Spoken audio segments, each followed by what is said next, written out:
നമസ്കാരം, media 60 news ടൈമിലേക്ക് സ്വാഗതം. പോളിംഗ് സ്റ്റേഷനുകളിലേക്കുള്ള പോളിംഗ് മെഷീനുകൾ ബന്ധപ്പെട്ട ഉദ്യോഗസ്ഥർക്ക് കൈമാറി. കോതമംഗലം MA കോളേജിലായിരുന്നു വിതരണം. പ്രത്യേകം ഏർപ്പാടാക്കിയ വാഹനങ്ങളിൽ അതത് ബൂത്തുകളിലേക്ക് മെഷീനുകൾ കൊണ്ടുപോയി.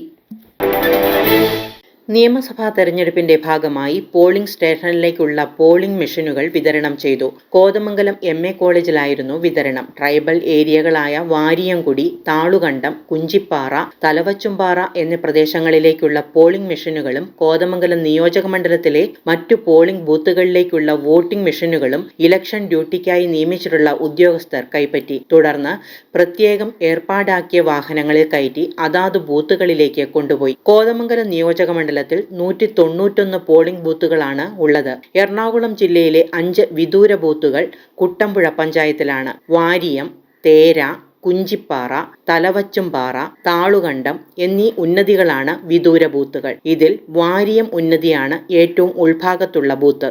ഇവിടെ 82 വോട്ടർമാരാണ് ഉള്ളത്. കുഞ്ചിപ്പാറ 210, തലവച്ചുംപാറ 387, തേര 54, താളുകണ്ടം 113 എന്നിങ്ങനെയാണ് ഇവിടുത്തെ വോട്ടർമാരുടെ എണ്ണം.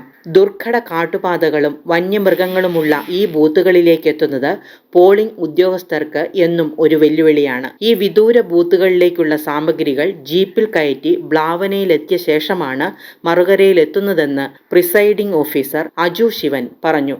ഞങ്ങളുടെ ജീവിതത്തിലെ ഒരു സുപ്രധാന നിമിഷമാണ്. ഇത്രയും ദൂരത്തിൽ പോയിട്ടൊരു ആദ്യമായിട്ടാണ് ഡ്യൂട്ടി ചെയ്യുന്നത്. വാര്യംകുടി എന്ന ഒരു റിമോട്ട് ഏരിയയിലേക്ക് ഞങ്ങൾ ടീമിൽ 4 അംഗങ്ങൾ പോകുന്നുണ്ട്. 3 ലേഡീസും പ്രസിഡന്റ് ഓഫീസറായി ഞാനും. ഇതെൻ്റെ 5ാമത്തെ ഡ്യൂട്ടിയാണ്. എന്നാലും ഫസ്റ്റ് ടൈമാണ് ഇത്ര ദൂരത്തേക്ക് പോകുന്നത്. റിമോട്ട് ഏരിയയിലേക്ക് പോകുന്ന ആദ്യമായിട്ടാണ് പോകുന്നത്. അതൊരു നല്ല അനുഭവമാണ്, നല്ല യാത്രയാണ് ഇപ്പോൾ സമ്മാനിക്കുന്നത്. കേരള സർക്കാരിന് നന്ദി അറിയിക്കുന്നു. News desk, Perumbavoor.